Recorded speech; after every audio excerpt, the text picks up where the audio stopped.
What's good with YouTube? Y'all already know Big Flocka with a convict's perspective, and I'm gonna smash, dash, slide on through with a little bit of energy.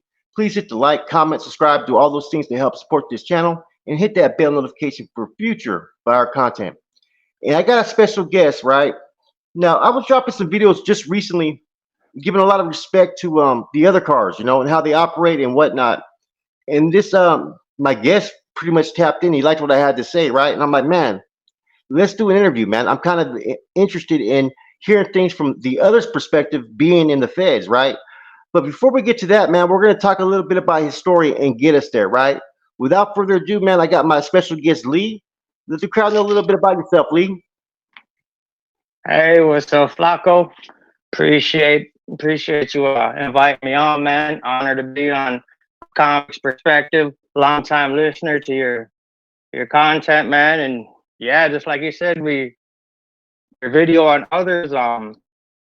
Just being Native American, it caught my attention. I did over 16 years in the feds and the USP. So and like I was telling you, it's no different from, the affiliated, gentlemen stories that come on there. Ours are, just the same thing. And I like to kind of get that across because I don't want there to, my people to think that it's anything sweet in there that, only if you're affiliated, you got to go through that bullshit. No, absolutely not. You know what I mean? If you're in any type of USP environment, it's going to be dangerous for you just like it is for everyone else in there.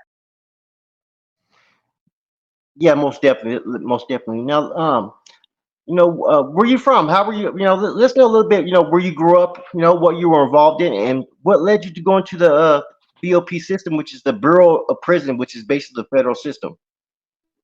Absolutely. I'm from northern Minnesota, Cache Lake.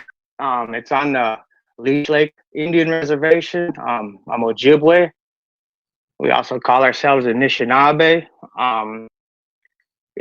Actually, growing up, I was involved in I was actually a member of predominantly black gang, because those were just kind of like the first gangs to come around, I guess you'd say, you know what I mean? So it wasn't like I was the only one. Pretty much if you were banging back then, pretty much you was a part of a black gang, you know what I mean? So yeah, and so I grew up kind of in that lifestyle, going in and out of juvie, stealing cars, assaults, drinking, just basically living that life. I gave away, most of my childhood. I probably, before I even turned into an adult, I probably had close to 4 years incarcerated total, just going in and out, barely staying out a few weeks, actually backing up some,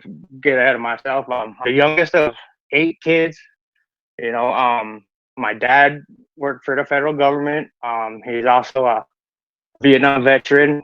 My mom was an art teacher on the reservation here at the school. So I grew up actually, pretty well off. There was 8 children though, so you could, it was spread out kind of thin. But we had what we had. But I didn't really need the gang for like any type of family bond or needing to belong type thing.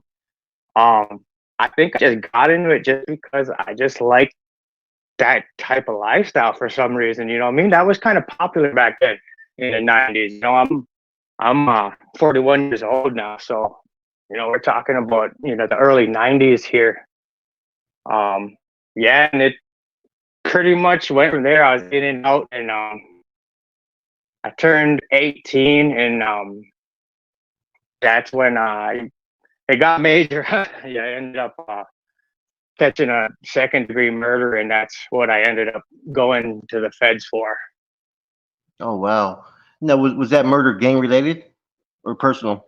Absolutely not. It was a very foolish and messed up and tragic situation. To be honest, it was the blind leading blind. A bunch of young kids under the influence of alcohol and not right. And we went to go actually retrieve some old money, a debt. You know, we went to go retrieve a debt, and it didn't even end up working like that, and someone innocent ended up losing their life. Sorry to hear that, man. Sorry to hear that. It's always those situations like that. We gotta carry that cross of guilt. You know what I mean? But you're here today trying to do the most good, man. So now, one question I have, like hot right now. You run the Reds, but you said you guys were well off on the Reds. Explain that. Um, the reservation's pretty much just like any other place. We got, everything that anybody else got, and also just like anywhere else, you got the haves, you got the have nots. You know what I'm saying? You got, I ain't gonna say we were in the haves, but I'd I'd call where we were at, I'd say upper or maybe I'd say lower middle class. You know what I mean?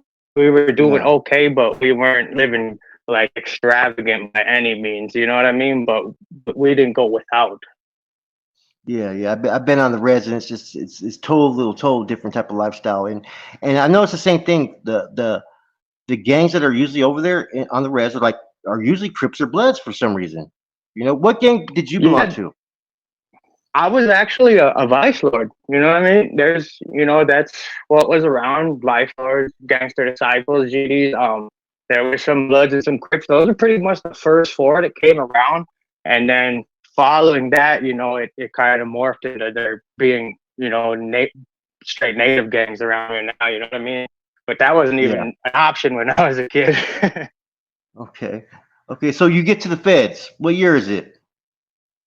It is I caught my case in 2001, and I was going through jail and shit. They had me in just like the middle of nowhere at jail. So there was a few people coming in, from the feds, but not really much of them had been to USP. So I was pretty much just going on my street knowledge into the pen, from a small time reservation. You know what I mean? So I didn't have much schooling. But yeah, I went up in there. Thank God I, landed in a cell with a good guy, you know what I'm saying? And he laced me up, you know what I mean? Older gentleman, and he did time in TDC before. Matter of fact, before he did his Fed time. Matter of fact, Mm. rest in peace, Marcus. You know what I mean? He ended up. He was from Texas. He caught some bank robberies and ended up actually killing a guard during a bank robbery. And his co-defendant was actually a CO that used to work at the prison. He did time, and he ended up turning her into a bank robber and shit. Yeah, but yeah, he laced me up, man. I got, he sadly passed away, right before I went home. I ended up hearing about it, but yeah, I gotta really thank him for, the way that I was able to handle myself and the way I was able to navigate through there, because I was pretty much coming in there clueless. Okay. Okay. So you're on the USP, right? Yeah. What? Okay. Tell me the yard you were on, and what were the groups that were on that yard? All right. USP Lee. It's in Virginia. It was a newer joint, especially when I went in. It actually in the feds is different. Well, I'm sure it's like that in Cali too. Sometimes it flips from one group to another. But when I first got there, it was all the Texas farmers. There was TS there. There was Mexiconomy. Barrio Aztecas, RU, Pistoleros. All those The groups. farmers. And yeah, and after I was there for a while, they finally, because I'm saying it was new, so the TS were putting in like crazy work over there, butchering shit, and they finally caught their first body in the hole back there. A TS dude named Caro, he killed his celly. Um, he's on death row now. Um, yeah, after that happened, they ended up flipping the yard, and they ended up bringing Border Brothers, for a short period, they got into it with the white boys, and then they brought like Sureños and Paisas. Okay, and so you didn't run with a native car. You ran with the other car. Am I right? No, that's the thing, you know. In Cali, they got another car that doesn't exist in the feds. We got our own car in every prison. Even the Asians, they got their own car, but it's crazy how it works out in Cali because, like, pretty much through a lot of USPs, the natives just for some reason have a natural ally with the Asians and the Islanders. So that's crazy that they kind of roll together in Cali too. Like, we're separate cars completely, but a lot of time we have alliances if it ever gets physical with anybody. You know what I mean? So what other groups do like the natives get along with in there? Pretty much like our closest allies, I'd have to say, are the Asians and Islanders, but we get along with everybody because we're on every yard. So, you know, we got, you know, some places we're on there with like maybe like when I left Pollock USP, I was on the yard with NF and a lot of Norteños and a lot of Texas cars like that. You know what I mean? Now, So it's being that you got Go to ahead. be around the different groups, right? Norteños, NF, MA, Sureños, Texas Mexican Mafia, TS, Barrio Aztecas, Latin Kings, and all that, and even some of the black groups and white groups. Tell me break down each group what you've seen in each group. I'm kind of interested in that from like an outsider's perspective. I'd say definitely leaving. Like, let's go back to what you're familiar with. NF and Norteños, first thing I think of with them is militant and structured. Very, you know what I'm saying? I say California MA, first thing I think of them is powerful. You know what I mean? Sureños, I'd say they definitely get busy. Prices are deep. DC dudes are crazy. It's crazy how you once you're in the Fed for a while, you sort of can characterize different people from different geographical areas too. Not only just by their accents, but kind of from their behavior too. A lot of the Florida dudes, they kind of rock alike and do the same shit. And just like, you know, we mentioned the DC dudes, they kind of got the same get down. Cali dudes, but you know, whether they're Blood or Crips, they got kind of the same get down the way they carry themselves too. Yeah. Now, I know that there's several different type of native, like I'm gonna call them prison gangs because that's what they are in a sense. You know, you got the Absolutely. you got the Native American Brotherhood. You know what I'm saying? Who are very, very treacherous. I think that's one of the more treacherous ones out of all of them, right? You got the Warrior Society. You got the what's the Dine. Is there a lot of conflict amongst Is there a lot of conflict amongst the Native Americans based upon that there's several different groups? There is. Yes, there is. Just like everyone else, man. It's crazy. And another big group is a group from Minnesota, where I'm from, Native Mob. They just got a bunch of federal indictments, so they're kind of spreading out throughout the federal system too. But yeah, they definitely go at it. You know, it's crazy because my experience, like, you mentioned War Society. My experience with those dudes, I'm talking about the ones from Arizona, has always been cool. They've always been real cool to me. You know, they carried themselves, you know, like a convict. You know what I mean? But everywhere I've been, all the natives has had problems with those dudes. You know what I'm saying? Yeah, it's crazy because I've been in the SMU with them. I've been all these different places with them, and you know what I mean. I don't see what everyone else sees. You know what I'm saying? Because they got a bad reputation. You know what I mean? But I don't know. Maybe some of the members, you know, fucked up in the past, and they're paying for their mistakes or something. You know what I mean? You know how that shit goes. yeah. So in 16 years, I imagine that you've seen a lot of stuff, and you probably were involved in a lot of stuff. So at this time, go ahead, Oh speak yeah. freely. Speak freely, brother. Oh yeah. I went in there young, man, 18 years old. I caught my case, so I was just, going into prison and just listening to the older dudes talk. They all got their stories and shit. And a lot of these dudes that, for some reason, the native dudes that happened to be in Lee County when I first hit, like, almost all of them, our whole car had like a body in the feds and had, caught more time and shit, you know what I'm saying? And been down at least like 15 years. So I showed up and I'm looking at these dudes and I haven't done a fucking thing, you know what I mean? Like everything you do, everything you've ever done on the street means absolutely fucking nothing when you go to the feds, you know what I'm saying? Nobody knows you. That shit means zero. So you get to the feds and you gotta start from scratch. Well, that's what I felt like.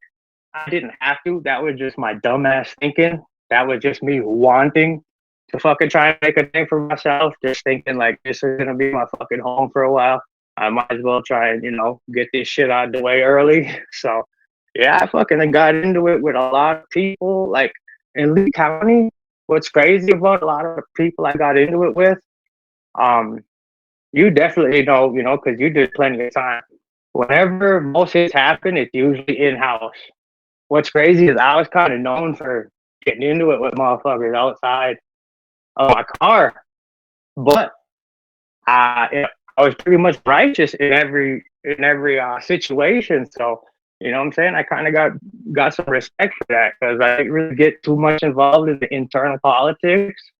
But if my brothers were slighted or disrespected in any way, that's when I'd be like, shit, I got this. You know what I mean? Okay. Okay. So tell us a couple stories then, man. I mean, I'm interested because I'm pretty sure you probably got into it with some ABs. Different cars along the way. So I'm kind of interested to hear what you have to say as far as like, tell us a few war stories, man. All right. Well, my first one, I was only there for a couple of weeks, man. Like I said, my celly, he was lacing me up. So, I forget what happened, but he ended up going to the hole. And before he went to the hole, there was this. Actually, he was like a Asian dude, and for some reason, I don't know what happened, but he was. Oh yeah, I remember what happened. He decided to run with the. Cause he's from North Carolina. He decided to run with the black North Carolina car. So there was a couple of natives from North Carolina that he used to hang around with. But then at lunchtime, he'd act like he could come sit at the native table just because he was cool with these native dudes from North Carolina. You know what I'm saying? So one day I came in, I sat down, and sure enough, he sat down next to me, and I told him, I said, "Hey man, you gotta move because I got brothers coming in for breakfast." You know what I'm saying? Because in Lee County, we only had one table, 4 seats. You know what I'm saying? So we were eating and fucking dipping, as fast as possible. So, because there wasn't much of us there, you know what I mean? So we only didn't need a bunch of tables. But I told him he had to leave. He's like, nah. He told me he sits wherever he wants. You know what I mean? Some tough guy shit. And I was like, all right then. And I was like, man, I'll see you guys at rec because we both work at the rec, and this is at breakfast. So work call. There ends up being a fog count in the morning. If it's foggy, they'll lock you in for a little bit, count you, and then let you out, and then they'll send you to work. Yeah. So they had one of them, and then in the morning, they call work call, and for some reason, because in Lee County, it's there's 4 units in each building. They're stacked, one on top of the other, and there's absolutely no staff in front of these. These 4 units, there's usually a staff, 4 of them in front of there. I wasn't paying attention. I didn't care if there was or not, you know what I'm saying? But he came out, we were in different units, but we're in the same, group of units. So he came out immediately. I had a padlock on a belt and I just started nailing him, you know what I mean? And I don't know, we probably went at it for about 20 seconds, you know what I'm saying? At first he was just surprised, and then once he seen I wasn't getting off him, he just took off running back into his unit. And I was fully expecting, the deuces to go off, I'm gonna, go through that whole shit. I look around and there's absolutely the COs have no clue about what just happened. You know what I mean? So I just put a lock right back in my pocket, go back into my unit. I gave it to a Texas MA dude because this is when I first got to Texas. Was there, and I told him, I said, "Hey, could you go put them back on my locker?" And I still made it to work. I dipped out and still made it to work. And then a couple of my brothers were doing that work. So when I went out there, I told them what happened. You know what I mean? I was like, man, I fucking smacked that dude up with the lock over there. You know what I mean? And well, you know, nothing ever came of that one. We actually ended up staying at the yard like 3 years together, man. I always kept track of where that motherfucker was, though. But yeah, that was my first one. It wasn't much, you know, just a little padlocking. But yeah, that was my first introduction right there. Okay. So let me ask you this.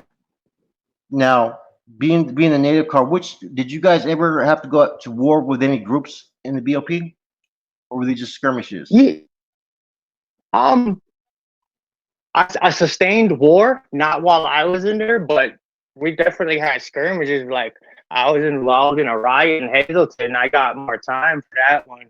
12 of us got indicted that day. The natives and the whites got into it. It was they were Odinist dudes. You know, they prayed to the god Odin. The old what? That the god Odin, like God, the god, like not Thor, but Odin. They wear that hair on their neck. They were those dudes, like Vikings, basically. You know what I mean? Yeah. And yeah, they got those dudes in the feds pretty much at every prison too, because it's a religion, Odin. So we got into it with them. We had a race riot with them in USP Hazleton at the end of '08. And now 12 of us ended up getting indicted, got 2 years apiece consecutive on our sentences and shit. Wow. Okay. Okay. So you told me that you were around a lot of NF members in North Daniels. You were around Jasper. In Pollock, yep. I sent you that picture of me and Jasper. He used to pay me actually to play on his softball team. That's why I sent you that picture of us with the softball. That's mostly all Norteños there. I think there's that dude on the left is a white dude. I'm up front holding the bats. The dude on the right, he was a pitcher. He was a native. There were 2 natives on the team. And then you see Jasper. The rest of them are all Norteños. And I think there was one Azteca and one Texas MA on that team. Okay, cool. So you heard the story I told about him, right? And you knew a little bit about that story when he ended up killing that Sudanio in Illinois. Yeah, absolutely. We used to. I mean, me and Jasper were actually pretty close. You know, as close as 2 people from different cars and different races can be. You know, we were pretty close. You know, we would speak daily. And yeah, he told me about when he caught that body. For some reason, I thought it was in Pekin, but yeah, he told me that he got there. He knew what he had to do right away. He actually, because he kind of looked like a gabacho. He says so. He hung out in the white car for a little bit till he got a banger. And then he went. Yeah, he went, put that work in, and ended up catching a body. Yeah, you see, back then it was a little bit different. People don't realize that you could be anywhere, and like especially with the North and South, which a lot of my subscribers are. You could be down in New York and be like the only one over there. You know what I'm saying? Or any of these places, man. Did you witness when these guys first hit the system from Operation Black Widow and the change of violence that occurred? No, actually, to be honest, that was the only yard that I was ever on with NF and Norteños. Other than that, they had either some paisas or just a different mix. But that was the first time I actually got to do time with anyone from Northern California, because you guys, well, not you guys, but Northern Cali kind of only has so many yards because of their numbers. So there's only a couple of, and then when it comes to the penitentiaries, there's only so many of them, and I think they're all at just a handful. Okay. Now, what's the most? Okay, let me ask you this now. What was one of the most bloodiest riots that you were witness to?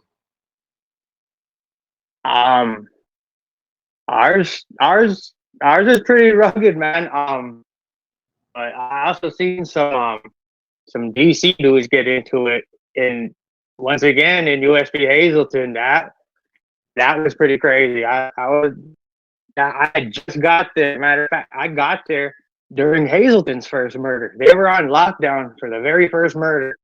Some bloods killed a Crip dude in the gambling room, in the they call it the card room. But yeah, they killed some Crip dude named Nutface to death, and they were on lockdown for that. Actually, when I showed up, so I get there, they're on lockdown for a body. That's intimidating as fuck, you know what I'm saying? And then pretty soon we come out and it was just nonstop. Hazleton is out of control, man. That's where Whitey Bulger, he didn't even last 24 hours. They took him out. I think they gouged his eyes out and everything. But yeah, those DC dudes, they got into it with I'm not sure exactly what crew it was, but that shit was insane. There was motherfuckers getting hit in the face, in the neck. They were getting thrown over rails. It was everywhere, and every single person in the melee was armed too, and they was getting it. There was blood even on the ceiling. Wow. Now the DC Black car, right? They're no joke. I heard that they really are treacherous. I heard. Oh yeah, they are definitely a force to be reckoned with, and they're spread all throughout the feds. You know what I mean? And once you get to the USP, that's when they are definitely treacherous. You don't want beef with those dudes. You know what I'm saying? But it's just about how you deal with people, man. If you got respect, then there's no reason for you to be bumping heads with motherfuckers like that. So I always was cool with those dudes. Now, I've been studying a little bit more about the feds stuff. I've been talking to numerous people that did time in the BOP, right? Some are active, some not active, and some are part of different groups. I'm amazed at how the federal system has so many fucking different groups. It's hard to keep fucking track of everybody. Exactly, and they change from place to place. There's no two places that got the same groups. They always got some crazy fucking combination in there, man. Yeah, the feds they're hard to figure out, just like you think that they would be, because I heard you and Rojo talk about, man, that just seems it is confusing and it is hard to figure out. It's fucking crazy. Exactly what you think it is, that's what it is. It's fucking confusing, all that. Yeah. So what was I gonna say? The politics that get played in there, right? The MS-13 surveillance. Now, how was that when you were in there? I'm kind of curious about that. Was that separate, or was that just they still together? Man, when I was in there, they were still on they were still rocking as one pretty much, but the whispers of that was starting when I was in there. The whispers of that was starting. There was already some incidents. Matter of fact, the one in Lee County, I was gone by the time that happened, but I think there was one in Lee County that really kind of, and then, there was just a completely different attitude towards them from the dudes that are not from California, man. And you could just kind of see it coming from a mile away that there was going to be some sort of fucking problem down the road. Yeah, I've been reading up on a lot of that. There's been so many different incidents. Now, do they ever put you? Now, is there any known dropout gangs that are in the system now, as far as in the feds, that have formed in the feds, or is there any groups that have broke away trying to start their own thing in there? Absolutely, yeah. I was in when I got out of the SMU program, because after that riot, they we had to go to court for a year, so we were in the SHU for a year, and then they sent us to the SMU, and then after SMU, I was in the SMU for 3 years, so I was slammed 4 years total. And then I got out of there. They finally released me to Terre Haute, USP Terre Haute, and this is when it was half and half. So yeah, there was already starting to be 25 gang members there. Oh wow! that's crazy. Two fibers in the feds, right? Yeah, I had some in my unit. Yeah, I had some in my unit in Terre Haute. They was there, and then while I was there, just like the one guest was talking about, I had to be on the yard with that dude because I was there like when it flipped, the first bus after it flipped to like a straight non-active yard. Like he said, you had to come sign this paper. That's when Gucci Mane showed up and all that, and I signed that paper. I was like, nah, I ain't gonna do nothing to nobody. You know what I'm saying? Because I had a lot of fucking money owed out to me. You know what I'm saying? So I was trying to stay, and sure enough, you know, because to be honest, the rumor was like if you're straight and then they find out that you did time on that yard, then you were pretty much like condoning that shit. So you were gonna get hit. So you know I felt like I was just like on a 2-week clock, and I went out there tried to fucking make as much money as I can, and then you know one day I just seen something that I couldn't turn my cheek from no more. There was a couple of Data Cholo was hanging out at Education one morning before Sweat. You know, I just like, you know, this is my ticket out here. And I just got up and I just started crushing that dude. And that's why I got sent to Pollock. Pollock, okay, yeah. Yeah, Pollock was what year was that? I think I went there from 14 to 17, something like that. So yeah, what besides Jasper, what other North Daniels and NF members were you around over there? What's dude you man, you just brought him up. Oh, Rico was there. Rico, okay. Yeah, Rico and Jasper was there. I think there was one or two more, but I can't remember their names. You know what I mean? Michael? I'm not sure if he was still there when I was there or not. I don't. Yeah, I don't want to guess. You know, those are the only two that I'm for sure of because I actually used to interact with those two. Okay, yeah. So it seems like on those yards, right? What I'm gathering, it seems like there's a the USP like with the Texas farmhouse and all that, and the NF North Daniels. It seems like there's like a lot of relationship with everybody. Like people are like coexisting, like doing business dealings and having teams and sports and all kinds of stuff is what I'm hearing. Yeah, that yard it has a reputation, a very bloody and a very deadly reputation.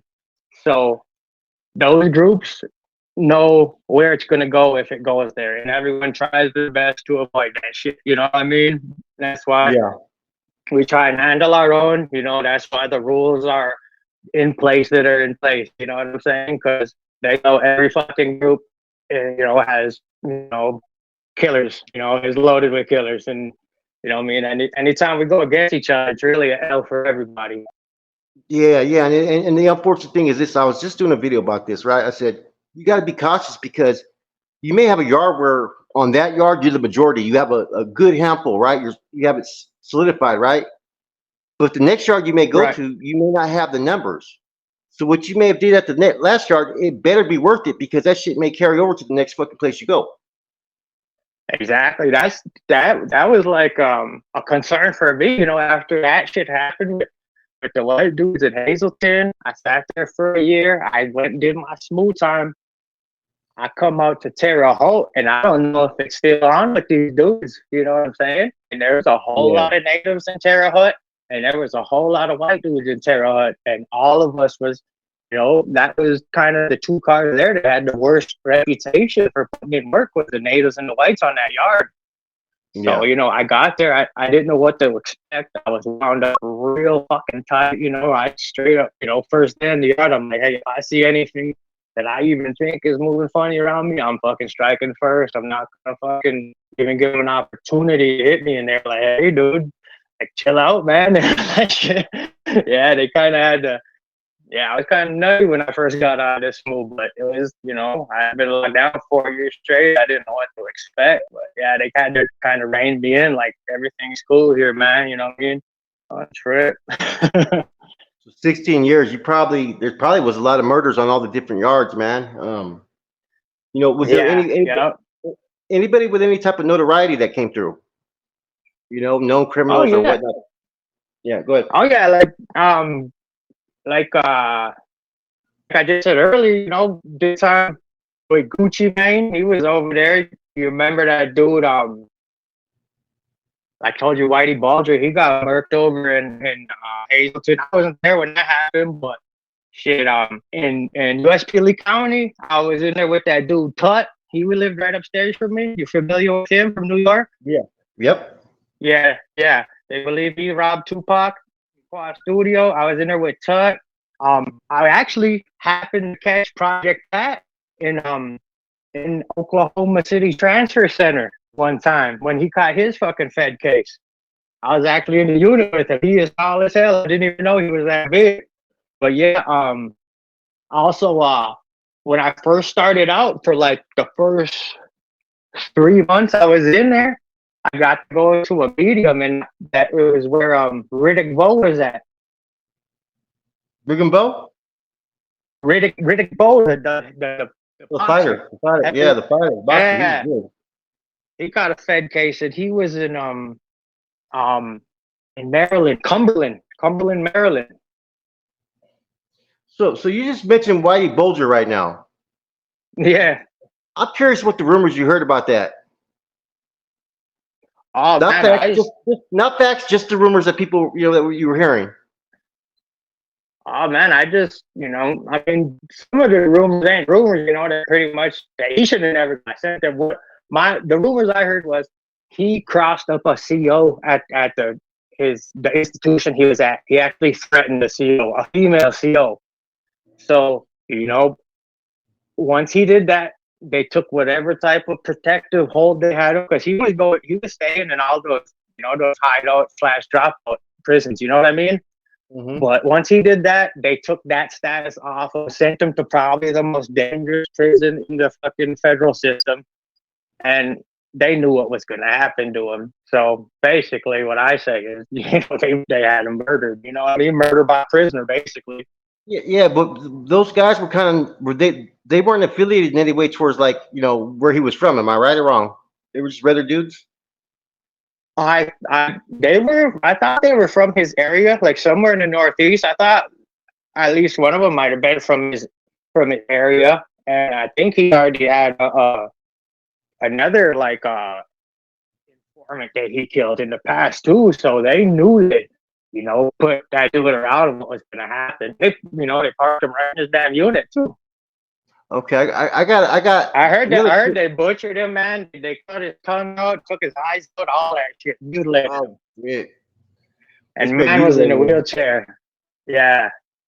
Man, all he had to do was kick over his wheelchair. That's about it, Exactly, man. So this is one group that nobody really talks about too much. And I'm just kind of curious if maybe, I don't know if they're getting special treatment in there or if they're out there in the same lines. I don't know how things, the feds have changed in the last 20 years. It used to be called Club Fed back in the days, right? Yeah, I heard about that. How are you have the outfit, you have the Detroit partnership, and you have the, Cosa Nostra in New York. How are the wise guys in there?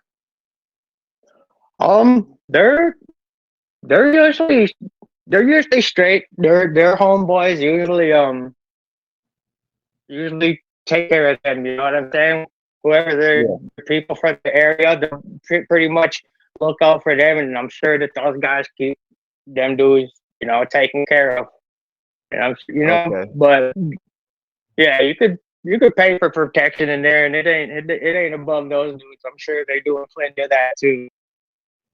That's what I was thinking. I know that the AB's been hired out before by Fugatti and in other groups as well, right? Now there's basically really two big white groups, right, that are trying to run the prison system. I heard for the whites, right? The AB and then the Aryan Circle. Tell me a little bit about the difference between the two. AB, like the California AB, shit, those are some pretty serious dudes. I was only on the artist, I think maybe one or two with them my whole bid, you know what I'm saying? And I didn't have no really type of dealings with them. I was in Hazleton. There was plenty of ACs like right in my unit with me. There was, and they ended up crashing out in there. They ended up fucking putting in some work one day over there. But I have to say the ones that are making noise in the feds is that the group called SAC, Soldiers of Aryan Culture. Kmart, Utah. They're taking the feds by storm, just catching bodies. And also, it's not a gang. It's actually the independent. Their ones actually, their movement is they have a lot of yards, more than anybody, because they got more numbers than anybody. It's just white dudes just basically saying, you guys don't fucking dictate my program. And they're basically independents? Yeah, that's what they're called, independents. Yeah. Oh, wow. No, is there, That's now, the name of their car, independent. Yeah. now we haven't talked about really about the Latin Kings yet. You know, Latin Kings. I've talked to a few. Like, yeah, go ahead. Yeah, they get to move around everybody, man. One thing about the Kings is they pretty much could land on any yard. They don't have really no separations. You know, even their enemies that they beef with on the streets. You know, once they come to prison, they pretty much that's their homies. So you know, a lot of places. Chicago has a alliance amongst like everybody. Mm-hmm. I forget what the hell they call it, man. It's called something, but it's all the Chicago gangs are pretty much together as one. And that's how I was talking in Terre Haute, and they were deep. In the Midwest, I think too. I believe, if I'm not mistaken, right? You know what I mean? Yeah, I think so. Yeah, I think so. Yep. So before we end this, let us know a little bit about your overall experience and what message would you want to convey to anybody that wants to know about the feds, as well as to the youth out there or a young kid out there that's fucking out there doing up to no good before they make those choices. All right, man. First off, I'd like to say, to you, Flacco, personally, thank you for inviting me on. Appreciate you inviting me on the platform. A Canvas perspective, like I said, I watched your show forever. I know your intro, little bit of energy, but since you've been on, I don't know what it has been. You've been ducking all these YouTube beats, staying out of the way, and just putting out fire content. So, what I mean, and then a little bit of energy. You've been having some real good energy for real, bro. You know what I'm saying? Keep up the good work. And again, thank you for having me on. But mainly to the youth, man. My story should be, not only a story of perseverance, but a story of just how fragile life is, man. One mistake, under the influence or not, just one mistake in that lifestyle could cost you a chunk of your life or even more, because it's a whole coming out of prison. It ain't guaranteed that you just get out and everything is going to work out fine. They put you in a lot of messed up situations in there, man, where you'll either have to kill someone or maybe die. You know what I mean? And that is a reality every single day of life in there. It takes its toll on your mind, having to stay on high alert, being in these ultra fucking violent places. Over time, just having to be in that mindset, just naturally, all of us are getting out with all this PTSD and, ultra vigilance and paranoia and shit like that. You know what I'm saying? So just, it's all about decisions, man. When you're young, every decision counts. I hope that, you guys, not necessarily enjoyed my story, but I hope you guys got something from my story. Even if it's one person, it was worth our time. And I'd just like to say, appreciate what you guys are doing, and thanks for having me on. Yeah, I'm gonna bring you back on, and maybe again the next week or two. Maybe we're gonna just outline just your whole story. I'm thinking if you're welcome to that. What I'm gonna do is I'm gonna just do an intro, and I'm gonna let you tell your whole story the way you want to tell it. This was more me asking certain questions, letting the viewers get a little bit more familiar, because I'm kind of heading in, and I'm still doing my state stories, street stories, and all that, right? And I try to keep this platform diverse, so therefore you never know what I'm going to approach. But I'm going to be approaching a lot more Fed stories with different groups. So thank you for coming on. Let's get you back maybe in a couple of weeks and just have you tell your story. And anybody else out there that wants to come on and tell their story, man, tap in with me, man. Feel more than free. I'm welcome to anybody. I don't care, what group you were aligned with or whatnot. It's all about the story that you have, man, and telling your truth. With that said, hey, thank you, Lee. Yeah, no problem, man. Hey, one more thing, I think it'd be a good idea to, I don't know if they'd be willing to get on here, but try and find a Warrior Society from Arizona that done Fed time, because a lot of those dudes have some crazy stories, man. But funny thing about it, I was just with one about 2 days ago. Yeah, that'd be awesome, man. I know a few of them. You know, I'm breaking the ice, trying to get them to get their stories on. We'll see about that. I think I got someone that's going to come on though pretty soon. All right, that's what's up, man. Appreciate you again, Fly. All right, brother. All right, man. Later.